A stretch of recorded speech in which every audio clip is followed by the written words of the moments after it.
All right, I finally watched all 6 episodes of Black Mirror Season 7. I was super excited, so today I'm going to rank all of the episodes and then give you an idea as to how I feel about this season compared to others. I need your thoughts and comments down below. What is the best episode of Season 7? Is it the one we were all looking forward to or something surprising? And then what was one that you didn't really care about? Best, worst, we're going to rank them. We'd like to welcome you back. Ready? Yeah. 3, 2... And action. First of all, I'll come right out and say it. I like this season of Black Mirror. It's not as... It's very sci-fi, but it's not as devastating as other seasons have been, although one or two of these stories definitely veer into that territory.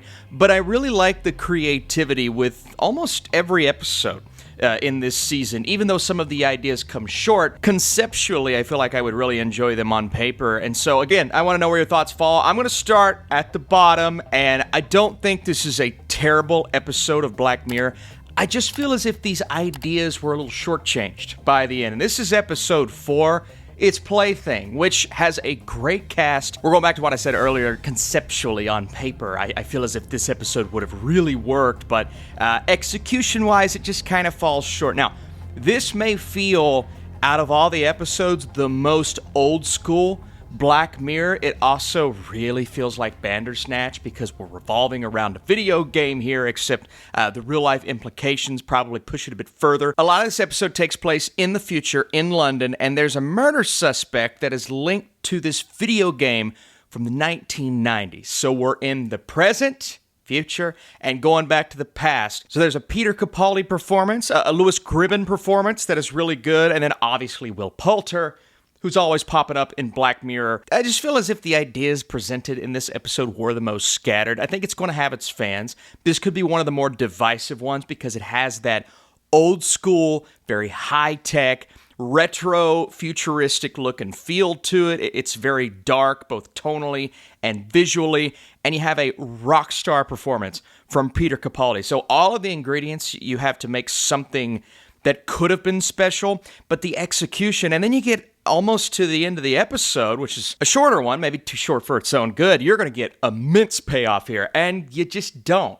It cuts to black, and I'm sitting and waiting for payoff that I ultimately don't get. That was a little frustrating, and not one of the worst episodes of Black Mirror of all time, so this is why I'm kind of elevating Season 7 over a couple of seasons that have been disappointing in the past, but I expected a lot more, especially by the end. Good performances, just not the best execution. All right, episode 3, Emma Corrin, Awkwafina, Issa Rae, a very straightforward idea where we are recreating this old, very classic, famous movie, trying to bring in new elements, trying to diversify it a bit, which it's not going to make everybody happy, but there are some of those ideas at play here. But there's a new technology created where Issa Rae's character is entered into this world. They, instead of just doing a normal performance, and there's no second or third take, it's we do this as we go.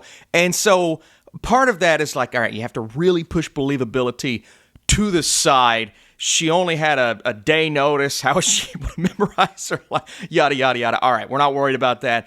But she's placed into this world. Obviously, things are going to go awry because not only is she going to get attached to these characters who may or may not feel like characters to her, but also there's something happening in the real world that's straining her actual body. And so the stakes are high. The world she is in feels extremely real. And I thought she's giving a good performance. Actually, to be honest, so she's an actor in this episode, and the actor's performance in this world, because she keeps messing up, I'm like, yeah, no, but I don't know how people are going to watch that and think that's very good. I mean, by the end, she gets sucked into all of the actual emotions, and so the stakes are extremely high. But, you know, as a critic, you got to pay a little more attention to that. Look, I think the intentions are good here. I love the creativity involved. It's just I found myself not asking too many questions because this show is all about escapability, but there were a lot of things along the way that kind of held this plot as a whole back from reaching its full potential because, going to say it again, on paper, this idea is amazing, but it felt as if we moved a little too slow. It almost feels like a full-length movie worth of a concept as opposed to one episode, and there is an emotional payoff at the end. I'm not going to say in what way, but I'm not sure if the journey as a whole was worth that. I think it's a great introduction. I really liked the ending of this episode. It did kind of move me in a way, but the journey hit some snags along the way, which is why it makes this episode lower down my list. All right, episode 2. Sienna Kelly plays Maria. She's a genius, very smart. She finally gets into this company. Things are going well for her. And then all of a sudden, this girl that she knew in high school returns to her life, joins this company against her will, and starts causing a lot of trouble for her. At least that's what she thinks. Things that she is perceiving that used to be real are no longer real. No one seems to take her side, and everything's just extremely weird around this weird girl that to everyone else is completely normal. And so obviously there are going to be numerous twists along the way, grabbing your attention at the start.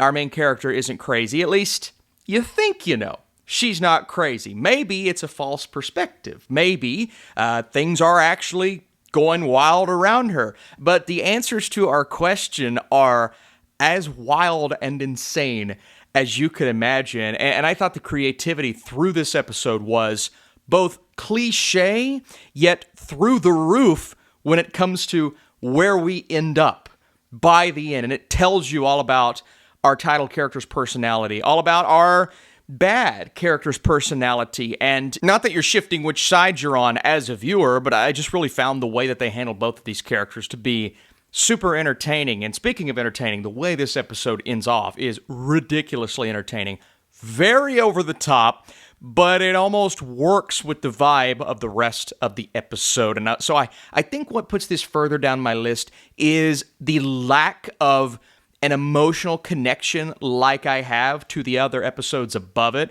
But I do believe this is a step up execution-wise compared to the 2 episodes that we've already talked about. So I like this one, enjoyed it. I thought it was super creative, and the performances are very good. Okay, this is tough. I love these final 3 episodes we're going to talk about, and I didn't really know which direction to go with number 3, but I'm going to go with my heart here. Actually, I'm going to go with my anticipation over my heart. But my heart was telling me, my heart was telling me to take Common People and put it higher on the list. I just don't know if I can do that. Episode 1, we are thrown right back in to Black Mirror with an emotional gut punch and a great cast. Tracee Ellis Ross, I wanted to just strangle her character. Just like, you are the most evil, and you know it at the beginning, but she does such a great job of conveying that. Chris O'Dowd has been one of my favorites in Hollywood for years now, and so to see him do everything he can, do what it takes to save his wife, and then to keep his wife safe, and then to continue to give her the best life possible was amazing. I thought Mike was one of the better characters of the entire season. And then Rashida Jones as Amanda. I know Rashida Jones has the chops. This one really showcases her chops because she plays a school teacher where everything is normal in the beginning, just a normal couple, a loving couple, and then all of a sudden, something happens to her. She's brain dead. Mike signs her up for this program called Rivermind, and in the beginning, you're like, oh, Rivermind, I mean, there may be some stipulations, but it saved her life. Of course you're going to do it, but then strange things start happening, and the way that they play Rivermind is like a streaming service, is like a subscription service, as opposed to this medical miracle, which is what is preached to them at the beginning. And so this creates a lot of problems with her job, with his job, with the prices continuing to raise, and just the connections you can draw to everyday life, which is very clearly what this episode was going for. But the creativity of episode 1 was like, oh my God, man. I mean, you think about it, right? It should have been an easy thing to come up with, but this is the first time we've ever seen anything like it. And so that's what I love about Black Mirror, giving us the opportunity to ingest things that we can relate our everyday lives to, but through the roof with how they handle it in this episode, saving this girl's life. But the stipulations, will they be too much to handle? Chef's kiss, man. I hate putting this at 3 because it was so thoroughly entertaining, emotionally moving. It gets a little weird in the middle, and it does feel like it prolongs just a little bit. I think pacing is probably my biggest issue. It's only an hour episode, but it does feel like a movie in that way, and I was emotionally moved, very much so, by the end. I loved it. Number 2. All right, I have to go USS Callister. The Return into Infinity, the sequel that we've all been looking for. This is a movie. This is like 80 minutes long. I mean, ridiculously lengthy for an episode of television, but we do not care. We have been waiting on this. I was so pumped. We once again join our characters fighting for their lives, their digital lives, but their actual lives, as they're having to maintain themselves, keep themselves alive by looting and killing off players. They don't have gamer tags. People are wondering in the outside world, who are these people? Are they actual players, gamers, or is there something else going on? And so we have the real world versions of our characters that are still there, and then the in-game versions, Billy Magnuson, Jimmy Simpson, Cristin Milioti, who, oh my god, what a couple of years she is having. And I love the distinctions between the two versions of their characters as well. The in-game version, the outside world version, and how evil and ruthless some people can be on this side, but the other version of them is like super cool, wacky, and crazy. And so you're struggling to realize how they're going to get themselves out of this situation, or do they just stay there forever? And how is our world going to factor in this time around? Because we don't have to worry about Jesse Plemons anymore. Well, maybe. We'll see what happens, right? But this is such a fun episode. My God, man, just being back. The visual effects are outstanding. The questions you're asking, where is this going to go? How is it going to go? The real life devastation, like what happens in there, actually affects things out here. But also the answers to the questions that you have along the way, providing us answers and then leaving us off, which, I didn't expect this. Maybe we'll get another one down the road, but leaving us off on something that will satisfy people, but also there's a little speculation as to, okay, what happens next? I mean, they'd have to take the next episode in a drastically different direction because of what happens at the end, but there is some speculation there. And so, fully satisfying, not fully satisfying, regardless of how you feel, you have to at least agree with me. Come on, agree with me that this was a fun freaking episode of television. If you're a Star Trek fan, obviously, but this time taking it a step further, implementing, I think, that video game feel a little more, but also how corrupt and crooked some people can be and how nobody's safe in Black Mirror, ever, all time. I mean, it's just great episode of television, man. I loved it. Satisfied with a long-awaited sequel. How often can you say that? I thought it was awesome. I'm not going to say it wasn't awesome enough. I have to put this one at number 1. And this one is Eulogy. Now, if you've been following this channel, you know I have a soft spot for Paul Giamatti. I mean, just one of my favorite actors working today. The Holdovers is one of my favorite movies of all time.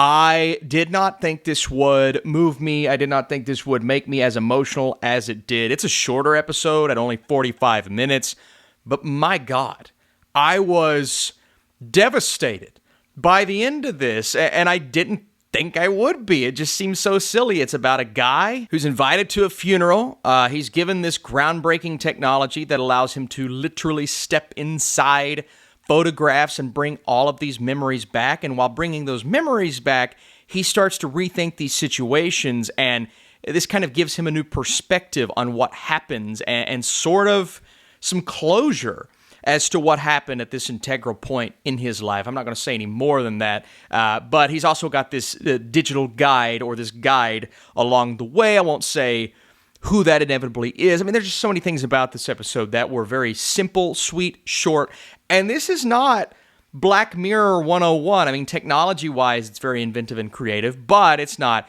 super dark, going to make you feel weird by the end. You're kind of asking questions. Conceptually, it's interesting, but also kind of simple. And even the technology to step into the photograph, it's not like they're doing anything crazy with CGI. It looks like they just kind of shot on location and augmented reality in a way that makes you feel a certain type of way.